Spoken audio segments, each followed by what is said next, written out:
another knockout win on the record. So that big fight's happening in January. Just talk me through it. Yes, The performance tonight, and then what's coming in January. Performance was I just wanted to get a fight in, but I wasn't overlooking it. For me, it's professional boxing game. I didn't care about no after this fight. I didn't care about no Beterbiev. Focus on one thing at a time. The next fight, again, it is what it is. It's massive. Then we've got two people going in there. We're going to get a so I feel like it's going to be, they say, fan friendly. So yeah, I'm excited for it. How much in your career has been leading up to January 28th? I feel like all of it. All of it, really. I feel like this is why us as boxers, we get into boxing. To have the big fights, big shows, fight for undisputed, unified, all them belts, so it's exciting. Anthony, I just want to read you a quote that I read from yourself earlier in the week. You said, "I'm on a mission, I'm pissed off, I'm going to stay pissed off." Can you elaborate on your mentality going into this Beterbiev fight? My mentality is it's win the fights by knockout. I feel like that's my style.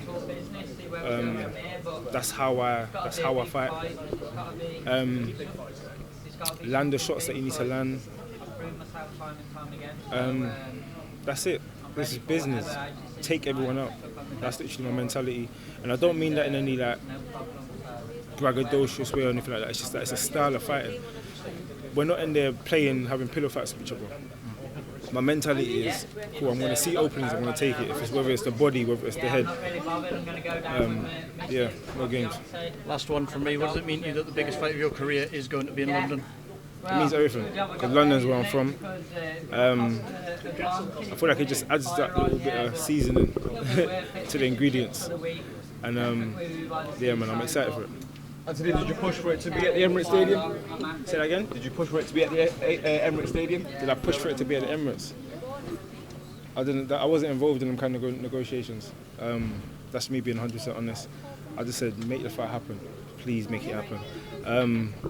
My promotional team, my management, everyone done their job in the background to get the fight on English. So I think it makes sense for him as well. It makes sense for us. And I feel like it's going to be the best atmosphere in London.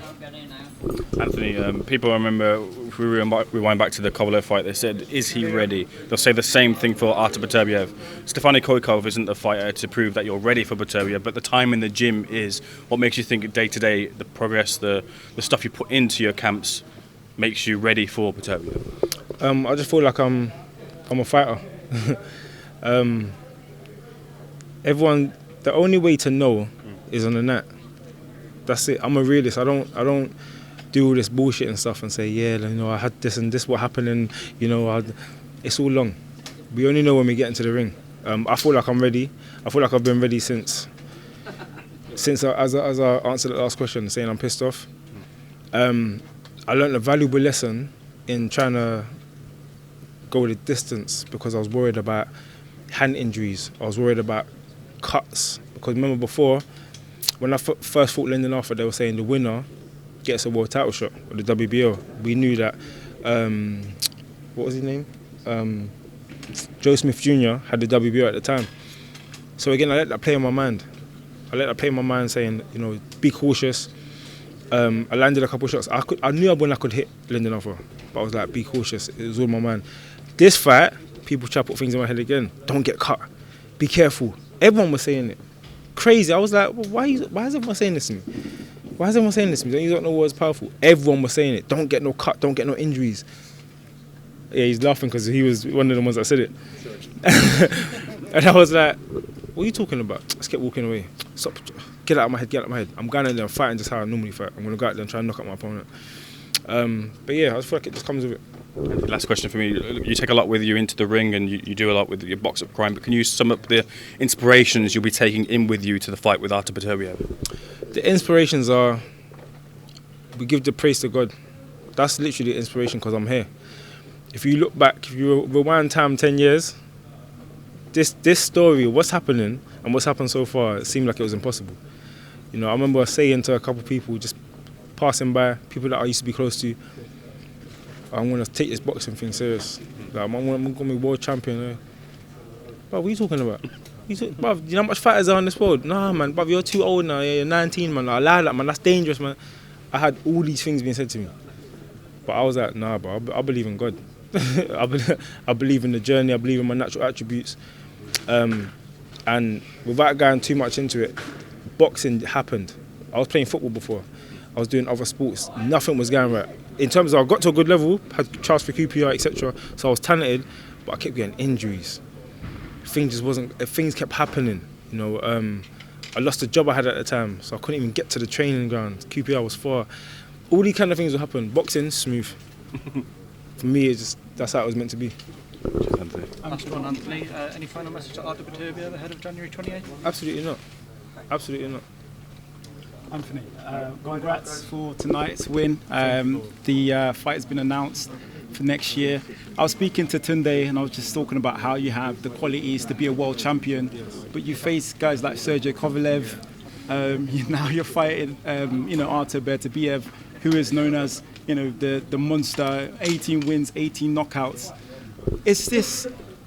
Would you change this particular route in any other way? Would you have won a world champion? A test for the world champion in any other route, or is this something that, because people get easier routes, I know exactly what you're saying. So you got some people who they get built up. It's just how the clock turns. And again, when you might be late, for a meeting, the clock's going. You're like, I need 5 more minutes. It's just how the clock goes. The way it all happens, you're not in control of it. You're in control of being ready. But for me, you ask for something. You ask or you want something massive. Sometimes it comes with a massive route. Like, I'm asking to be in history books. I want to have a name that was legendary. I came into boxing late again, so my experience and stuff's limited. I need the fights like Sergey Kovalev. I need the fights like Beterbiev. They're the fights that say this guy's in history books.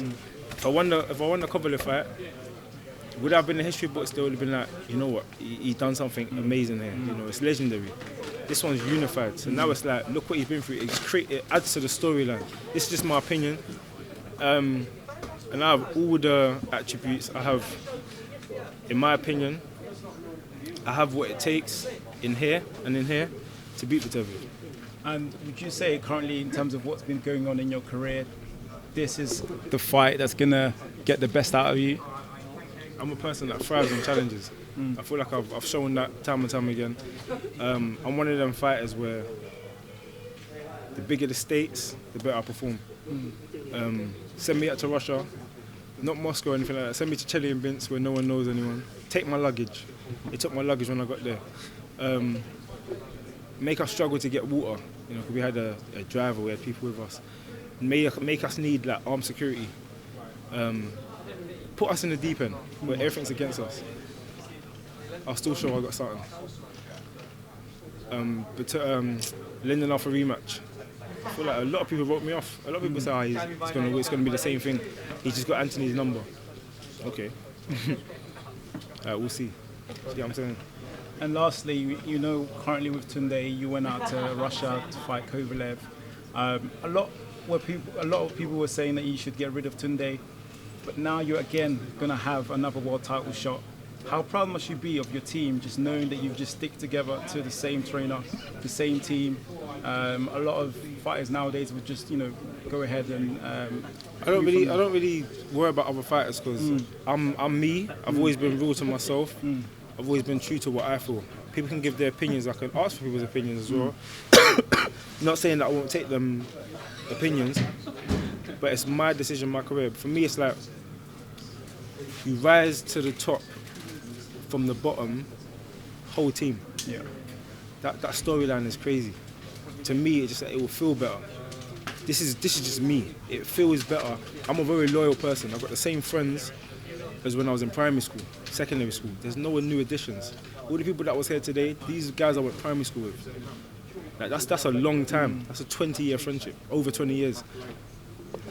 25. You know what I'm saying? I've known some of these guys since I was 5 years old, so I just got that loyalty system. It's not saying I'm silly. if Tunde didn't change some of his ways, we wouldn't be here today. But Tunde's a person as well, he's on growing. Everyone's trying to grow. Put the ego to the side. We need help. Ask James Cook, can you help us out a bit? Can you add some information, add some experience to the team? I'm not a person that believes in jumping bandwagons. You have to be comfortable with your trainer. Not only have to deal with his shit, my trainer has to be able to deal with my shit.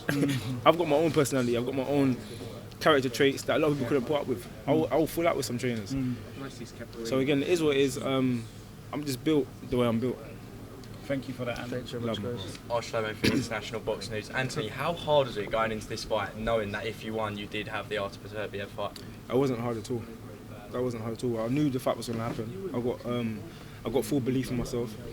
The part that was challenging is that then you can't help but, when you hear something or see something, you can't help but you having to battle it in your mind. Everyone kept saying to me, don't get cut. Everyone kept saying to me, don't get no injuries. All right, we know the rules, we know the facts of boxing, we know how boxing works. You don't need to say it. Do you know what I'm saying? I'm not going to go in there and be like, hey, cut me. Do you know what I'm saying?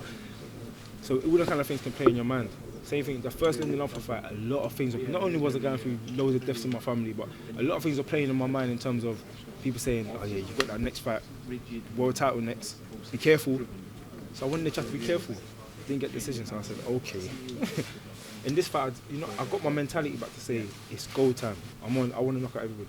And just a final one from me, not a message to Artur Beterbiev, but a prediction, please. I ain't got no predictions. This is boxing. I haven't got a globe in front of me saying, oh, knowing what's next. No one knows the future. No, if someone said, when I lost to Kovalev, they're going to say he's going to have a unification bout within 3 years against Beterbiev. He's going to bounce back the way he did. Everyone will say no chance. That's not how boxing works. So again, no one knows what's going to happen in the future. Me personally, my belief is I'm going to beat him. I'm going to beat Beterbiev and make history. Perfect. Thank you, Anthony Yarde. Thank you very much, Anthony. So